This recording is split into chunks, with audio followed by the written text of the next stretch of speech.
Эми мен үчүн эң башкы нерсе бул кимдир бирөөлөр жазаланып же болбосо түрмөгө камалыш эмес. Эң башкы маселе ошо күнкү окуянын себеби эмне болгон? Жана мага каршы жасалган аракеттер, жана барымтага алуу, жана өрттөйбүз, өлтүрөбүз деген коркутуулардын артында кимдер турган?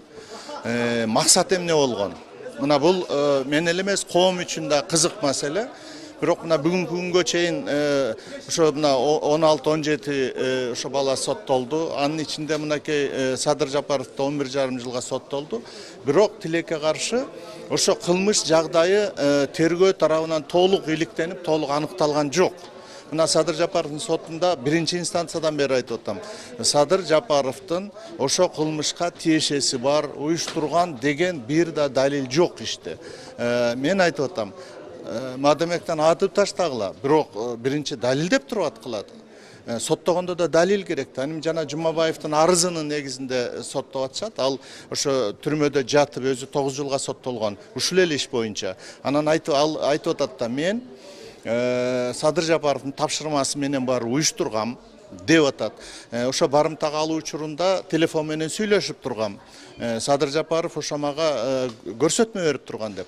Бирок тергөө эмне кылыш керек эле? Бул көрсөтмө эле арыз, бул далил болуп эсептелбейт. Бул юридикалык жактан да мына адвокаттар турат. Бул ошо иликтөөнү баштоого, андан ары карай эгерде илинчек табылса кылмыш иш козгоого гана негиз болот. Ал эми бул ошол арызды далил катары алып, анан кийин Садыр Жапаровду соттоо ишин өзү туура эмес. Тергөө эмне кылыш керек эле?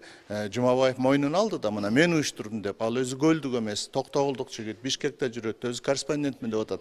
Демек уюштургандан кийин андан арыгы кадамы кандай болгон? Көлгө барды, кимдерди чогултту, кимдер менен сүйлөштү, кимдерге кандай тапшырма берди, анан жанагы барымтага алуунун ролун баягы да такташ керек да. Сен сүйрөйсүң, сен машинеге саласың, сен машинени камдайсың, сен бензин камдайсың, сен арматура, сен таш деген ошолорду кандай уюштурду, кимдер аркылуу уюштурду деген маселелерге тергөө жооп берген жок, бул маселелерге кызыккан да жок. Ошон үчүн мен айтып атам, бул иш чийки иш, чала иш, негизинен сыртынан караганда бул бир саясий жагдай менен болгон иш болуп турат да.